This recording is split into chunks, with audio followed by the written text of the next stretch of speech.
Hai, Assalamualaikum. Selamat pagi. Bertemu lagi kita dalam video penerangan bersama Cikgu Shu. Dalam reka bentuk teknologi tingkatan 2, masih lagi dalam bab 1, penyelesaian masalah secara inventif. Hari ini kita nak fokus pada tajuk 1.3 iaitu percanggahan fizikal. Okey. So, untuk tajuk hari ini kamu boleh rujuk buku teks kamu muka surat 14, 15, 16 dan 17. Okey ya. Cikgu bawakan terus daripada buku teks kamu ya. Muka surat 14 ke dalam slide di mana ada satu situasi di situ. Situasinya ialah dua orang pelajar berbeza dari segi ketinggian duduk di atas kerusi yang sama saiz, sama tinggi. Okey, so cikgunya berkata sesuatu tu.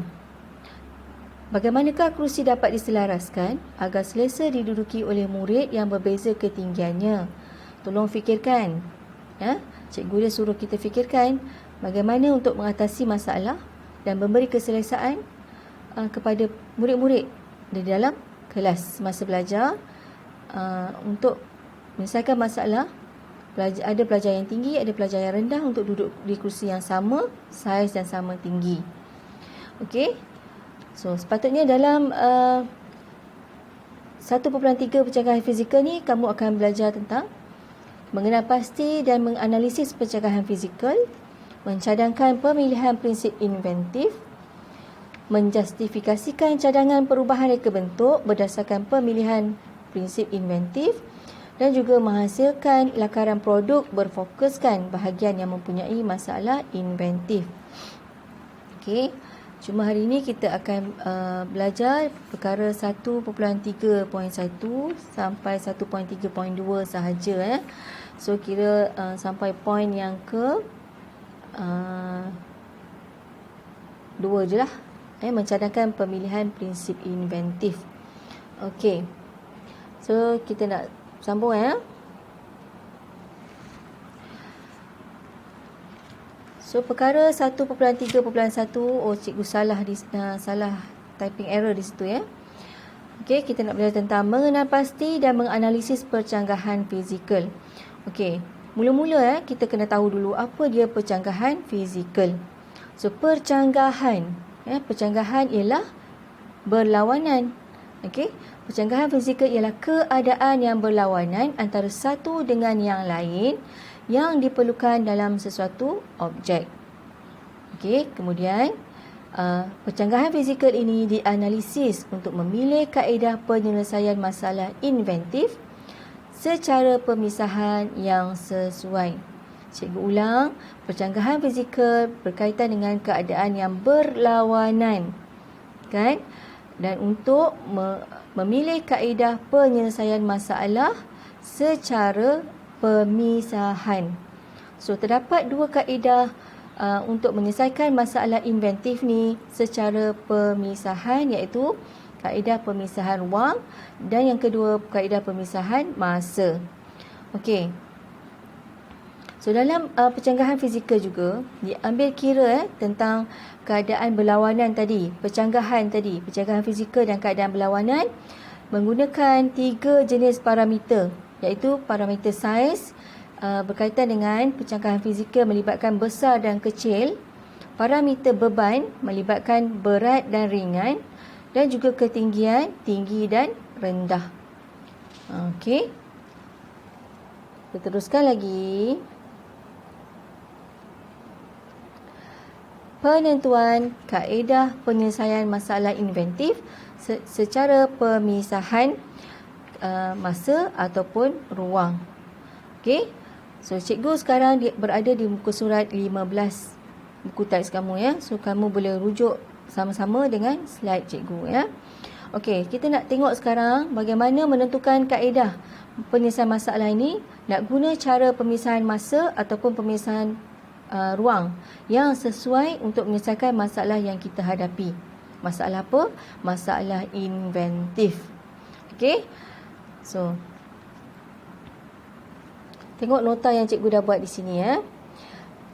Percanggahan fizikal Sekiranya penjagaan fizikal berlaku pada masa yang sama, kita akan pilih kaedah pemisahan ruang. Okey, manakala sekiranya penjanggahan fizikal berlaku pada masa yang berlainan, masa yang tidak sama dan masa yang berbeza. So, kita akan pilih kaedah pemisahan masa. Okey, cikgu ulang. Penjanggahan fizikal berlaku pada masa yang sama, kaedah pemisahan ruang yang kita pilih.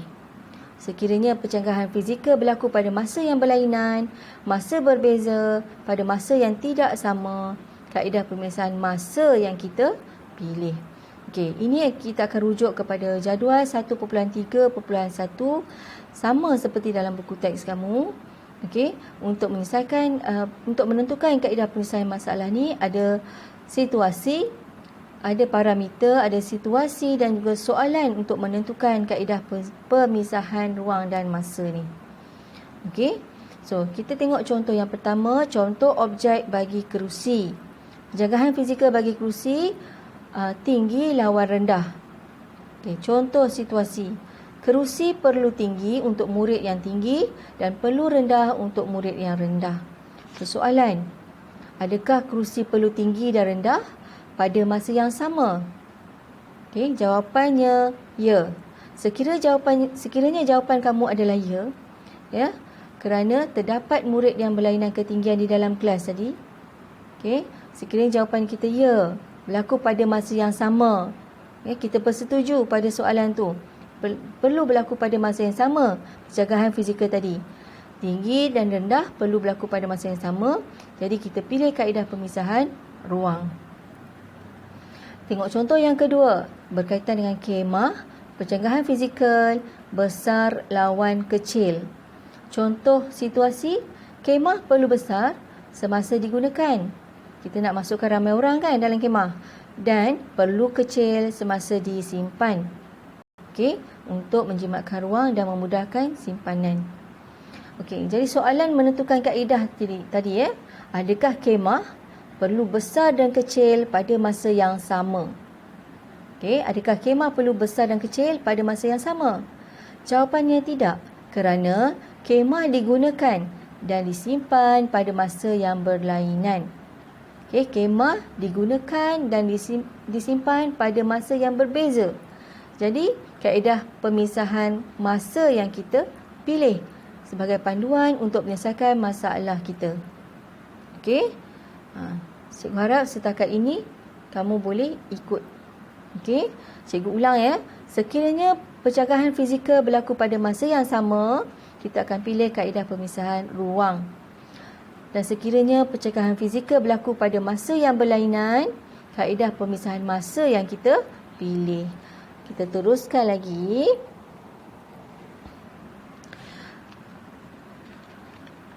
Sekarang cikgu di muka surat 16 buku teks kamu ya. So kita dah ada pilihan tadi. Ya, selepas kaedah pemisahan apa yang kita pilih, masa ataupun ruang. Okey, ditentukan kita kena pilih prinsip inventif yang dicadangkan ya, bersesuaian untuk menyelesaikan masalah inventif yang kita hadapi. Okay, kita kena pilih lah. So dalam buku teks kamu, muka surat 16 dan 17, ada 7 prinsip kaedah pemisahan ruang yang dicadangkan dan 7 prinsip kaedah pemisahan masa yang dicadangkan. Jadi dalam cadangan prinsip pemisahan ni, kita boleh pilih lah yang mana satu sesuai untuk kita sesuaikan, nak selesaikan masalah inventif yang kita hadapi.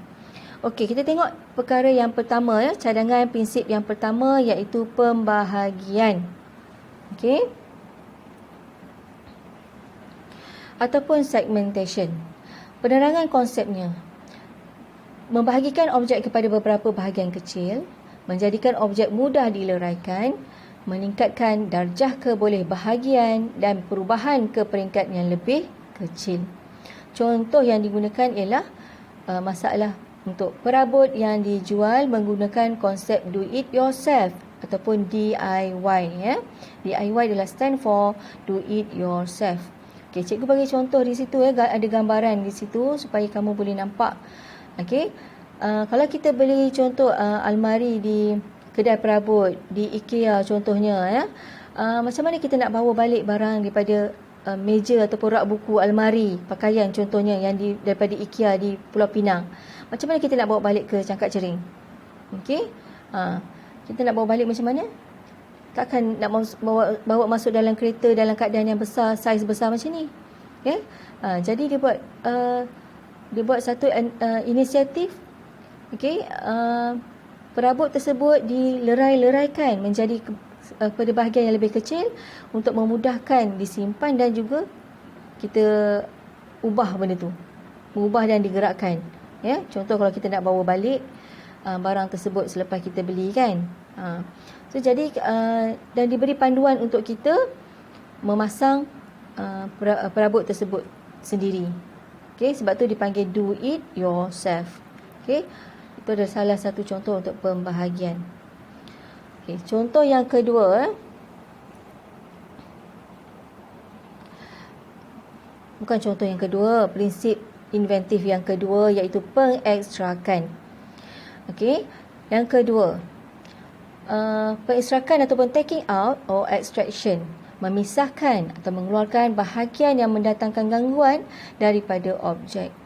Okey, contohnya pemisahan unit pendingin hawa aircon di dalam dan di luar bangunan supaya bunyi bising dan haba panas dapat diasingkan. Okey, pada gambar rajah yang cikgu berikan tu, ataupun kamu tengok, kamu boleh tengoklah aplikasi sebenar di rumah kamu yang ada pasang aircon ya. Ada bahagian tersembul di luar tu, ada bahagian aircon di dalam rumah. Kan? Okey. Bahagian di luar tu mengeluarkan bunyi ya, motor yang kompresor berbunyi dan mengeluarkan haba panas. So tidak sesuai lah kalau duduk di dalam bangunan ataupun dalam rumah kita. Okay, sebab tujuan utama kita pasang aircon adalah untuk memberikan hawa yang dingin, yang sejuk dalam rumah kita ataupun dalam bangunan ya. Okey. Dan juga ada bunyi yang kuat ya dikeluarkan oleh motor ataupun kompresor tadi. Jadi tak sesuai lah duduk dalam rumah kita. Mungkin akan mendatangkan gangguan kepada kita kalau bahagian yang sepatutnya duduk di luar tu duduk di dalam rumah. Tak sesuai lah ya. Okey. Itu adalah contoh yang kedua bagi pengekstrakan. Contoh yang ketiga, prinsip yang ketiga iaitu kualiti setempat. Okay, kualiti setempat ataupun local quality. Mengubah struktur objek dan pengaruh luaran daripada seragam menjadi tidak seragam. Menjadikan setiap bahagian objek memenuhi fungsi berbeza yang berguna. Okey, contohnya bekas menyimpan makanan pelbagai petak berbeza dan berpelbagai fungsi. Okey, itu adalah contoh yang ada di pasaran hari ini. Kita dah guna pun benda tu. Okey, untuk menyimpan, untuk meletakkan makanan kita, ada pembahagian tempat yang sesuai untuk bubur sayur, untuk bubur nasi, untuk bubur lauk ya. Ataupun kita alat di sebelah kiri, paling kiri kamu tu adalah alat yang menepati perkara konsep B tadi menjadikan setiap bahagian objek memenuhi fungsi berbeza yang berguna, di mana itu adalah tukul tukul tu adalah tukul seberguna, di mana pada satu alat diletakkan pelbagai fungsi yang lain untuk supaya ada kegunaan lain pada satu alat. So pada satu alat tukul tu ada fungsi lain yang kita boleh guna untuk selain pada tukul ya. Okey, itu adalah kualiti setempat. Seterusnya prinsip penyarangan ataupun nested doll. Okey, meletakkan atau memasukkan satu objek ke dalam satu objek yang sama tetapi berlainan saiz. Okey, meletakkan atau memasukkan satu objek ke dalam satu objek yang sama tetapi berlainan saiz. Okey. Contoh di situ adalah antena radio yang boleh dipanjangkan dan dipendekkan. Itu contoh dalam buku teks kamu Antena radio asalnya macam tu kan. Kadang-kadang kita boleh, bila kita nak pakai, kita boleh adjust je, boleh masukkan, boleh tarik lagi, bagi panjang lagi. Okey. Dan sebelah kanan tu ialah holder kan, stand untuk letak handphone ke apa ke, pun ada fungsi di situ di mana cikgu boleh panjangkan, boleh rendahkan, ya, ikut tahap kesesuaian kita nak letak handphone kita. Okey, macam cikgu nak buat video ni, memang cikgu guna alat ni lah. Okey, boleh laras. Dan bila kita laras benda tu, ada proses memasukkan satu objek, memasukkan batang ataupun tiang ni ke dalam objek yang sama, tapi dia berlainan saiz. Okey, itu adalah penyarangan ataupun nested doll. Okay, ada contoh lain yang cikgu tak letakkan di dalam slide ni, ialah seperti kita ada bekas kotak, kotak yang besar.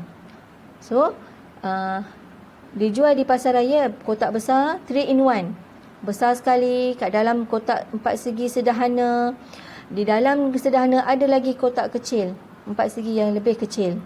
Okay? Itu pun juga adalah contoh untuk penyarangan ataupun nested doll. So bila kita beli, kita dapat 3 in 1, 4 in 1, benda yang sama bentuk tapi berlainan saiz. Okey.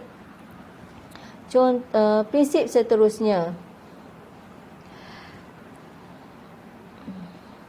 Filem nipis dan cangkerang boleh lentur, flexible shells and thin films. Okey.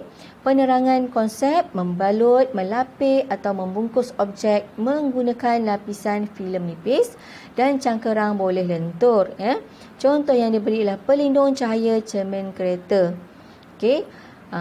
Selain daripada itu, yang boleh lentur-lentur ni, yang tengah gambar yang tengah tu, kita boleh lentur-lentur daripada saiz besar, kita boleh lipat-lipat dia untuk diselitkan dalam poket dalam kereta tu kan.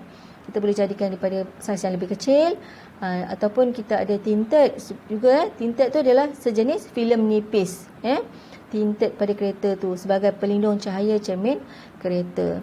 Juga selain daripada itu, cangkerang boleh lentur ni juga, ataupun flexible shells juga terdapat pada kelambu baby, kelambu orang dewasa pun dah ada dibuat, sesuai untuk melindungi kita daripada nyamuk kan.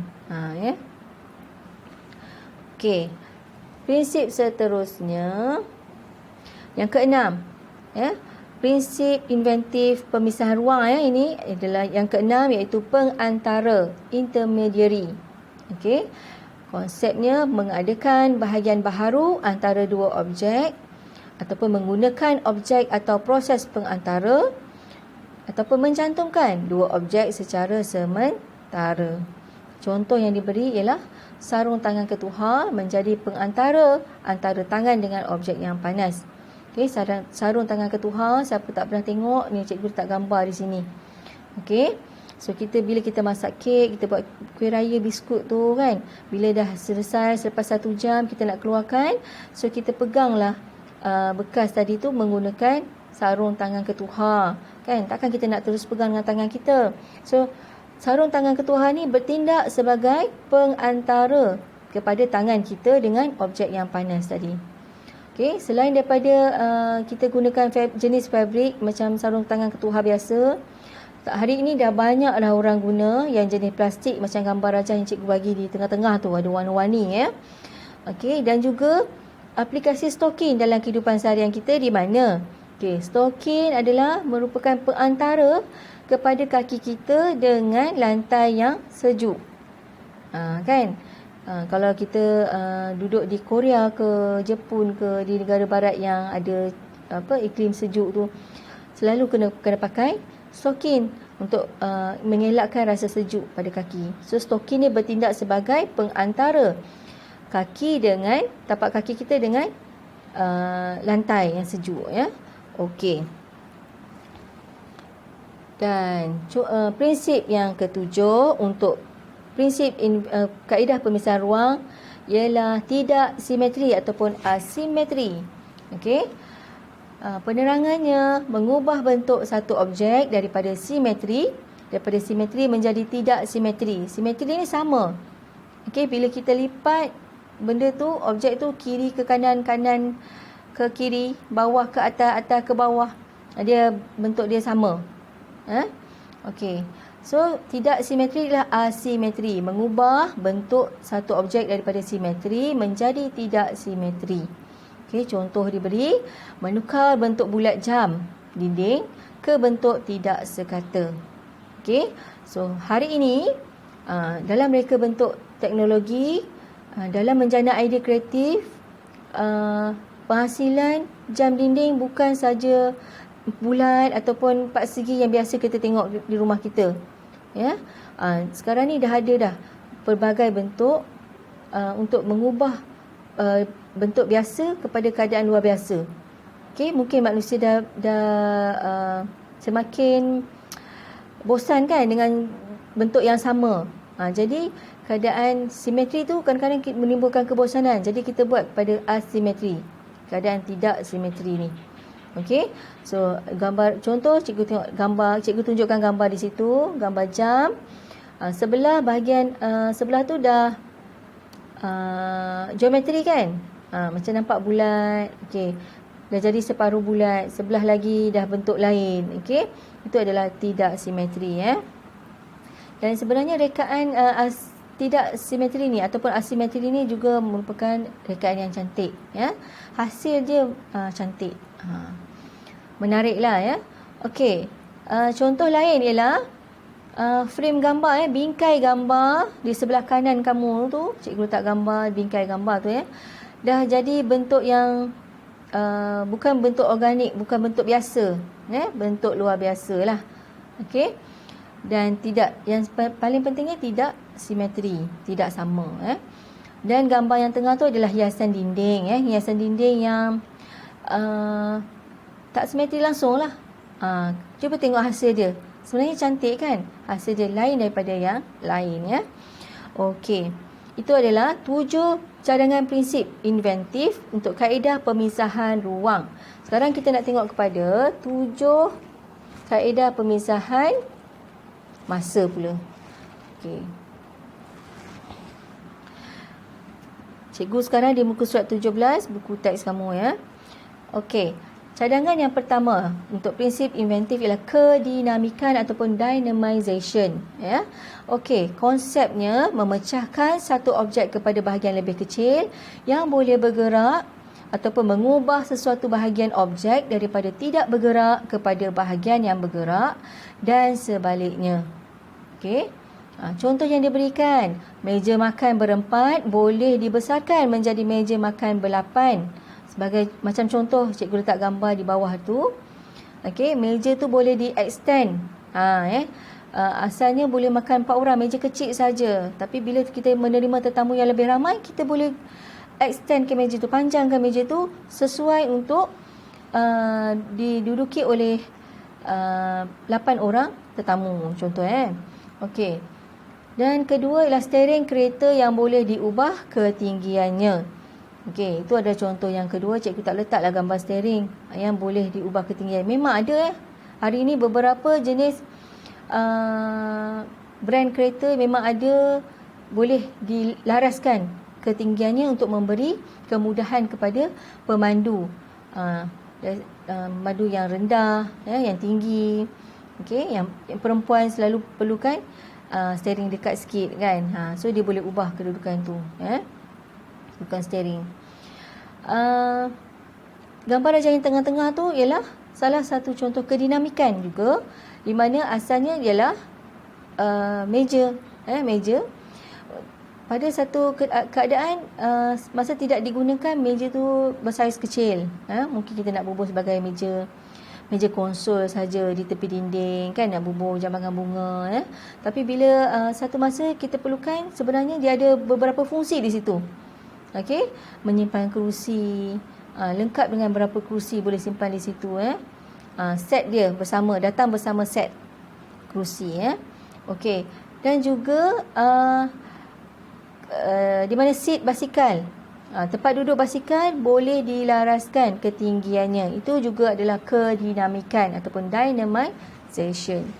Okey, prinsip yang kedua untuk kaedah pemisahan masa, tindakan awal ataupun preliminary action. Okey, penerangannya, melakukan tindakan awal untuk mengawal risiko. Contohnya, beg udara di dalam kereta ataupun kita panggil airbag, ya, untuk mengurangkan risiko kecederaan ketika kemalangan. Okey. Mengurangkan risiko kecederaan ketika kemalangan, sebab tu dilengkapkan dalam kereta kita sekarang ada beg udara. Okey. Itu adalah contoh tindakan awal. Selain daripada tu, ialah ni aplikasi apabila loceng kebakaran, ya, akan berbunyi. Apabila mengesan dapat mengesan asap. Okey. Itu juga adalah contoh bagi prinsip tindakan awal. Okey, loceng loceng kebakaran akan berbunyi setelah ada alat yang dapat mengesan kebakaran, ya, mengesan asap tadi. Okey. So prinsip yang ketiga, tindakan berkala ataupun periodic action. Periodic action, ya. Menukar tindakan berterusan kepada tindakan berkala. Contoh yang diberikan dalam buku kamu, lampu jalan menyala berkala mengikut waktu siang dan malam. Okey. Lampu jalan ni biasanya pada 7 malam dia dah mula menyala. 7 pagi dia secara tiba-tiba kita tengok dah tak menyala dah. Dah terpadam sendiri, ya. Okey, itu tindakan berkala mengubah tindakan berterusan, ya. Okey, kepada tindakan berkala. Tindakan berkala tu maksudnya daripada berterusan, lepas tu dia berhenti. Tindakan berkala, ya. Okey. Kemudian prinsip yang keempat, tindakan keterlaluan, partial or excessive action, ya. Jika tindakan tidak berhasil, lakukan tindakan yang sama tetapi secara berlebihan ataupun berkurangan agar dapat memudahkan penyelesaian. Okey, contoh di situ ialah proses menabur serbuk gula di atas donat untuk mengurangkan atau menambahkan kemanisan. Ini lebih kepada proses, proses menabur serbuk gula, ke atas donat. So bila kita atas kita yang menabur tu. Kalau kita perlukan donat yang manis, kita akan tabur banyak. Okey, kalau kita perlukan donat yang kurang manis, kita akan ubahlah kita akan tabur dengan lebih sedikit. Okey. Contoh yang cikgu beri lagi di sebelah donat tu ialah teh tarik, ada nak tuang susu tu pada teh tarik. So kalau kita teh tarik sebenarnya yang lagi sedap, lagi pekat, lagi manis, kan? Okey. Tetapi bila kita nak lagi pekat, sebenarnya dia akan jadi lebih pahit, untuk mengurangkan rasa pahit tu kita kena cover dengan susu, kan? Jadi atas kita lah melibatkan proses kita nak tuang susu tu banyak mana. So kalau kita nak kurang manis, so kita boleh kurangkan tuangan susu tu. Kalau kita nak lebih manis, kita nak lebih kita punya lebih pekat, kita punya teh tarik dengan rasa lemaknya, kita boleh tambah lagi teh bagi pekat dan juga susu. Okey. Itu adalah ketindakan keterlaluan sebagai contoh prinsip pemisahan masa, Okey. Yang kelima, prinsip pengembangan terma ataupun thermal expansion, Thermal expansion iaitu pengembangan terma. Menggunakan prinsip terma dalam pengembangan atau pengecutan terhadap sesuatu bahan. Okay. Contoh yang diberikan ialah pemutus lita yang menggunakan prinsip terma. Pemula bagi lampu pendaflor. Okey. Pemula ni adalah starter. Okey. Siapa yang kurang tahu boleh ambil tahu. Tengok dekat lampu Kalimantan, lampu putih panjang di rumah kita tu yang masih pakai lampu putih panjang ni lah. Boleh tengok ada satu komponen di situ iaitu starter, kita panggil starter. Bahasa Melayunya pemula. Okey. Pemula ni dia akan memutuskan lita, fungsi dia bila dia dah berlaku, bila kiranya lampu dah menyala tu, kita dah boleh cabut sebenarnya pemula ataupun starter tu. Okey, dia dah tak berfungsi di situ. Pada lampu Kalimantan ni lah yang guna pemula ni. Okey. So aplikasi dia menggunakan pengembangan terma ataupun thermal expansion. Begitu juga contoh untuk termometer. Termometer juga menggunakan pengembangan terma. Dan ada lagi contoh-contoh yang lain yang kamu dah belajar dalam subjek sains sebenarnya. Okey. Prinsip yang keenam untuk pemisahan masa, pembuangan dan pemulihan, discarding and recovering. Okey, pembuangan, discarding, pemulihan, recovering. Membuang bahagian yang telah menjalankan fungsinya. Okey, contohnya kapsul ubat yang boleh larut. Okey, kalau contoh ni bukanlah kita buang. Kita tak buanglah kapsul luaran salut tu kan. Okey, dia akan larut di dalam badan kita. Dia akan larut dalam bersama dengan cecair badan kita. Okey, so kita tak buanglah sebenarnya kan. Kita ambil sekali, dia larut dalam badan kita. Okey. Prinsip inventif yang ketujuh, yang terakhir untuk kaedah pemisahan masa, iaitu tindakan berterusan yang berfaedah. Okey, tindakan berterusan yang berfaedah, contohnya jana kuasa elektrik dan juga mesin pelelas. Dua-dua tu cikgu bagi contoh untuk satu jana kuasa elektrik, satu tu ialah mesin pelelas. Okey. So konsep penjanaan elektrik, hidroelektrik menggunakan tindakan berterusan yang memberikan faedah kepada kita semua. Kan turbin tu sentiasa bergerak. Okey.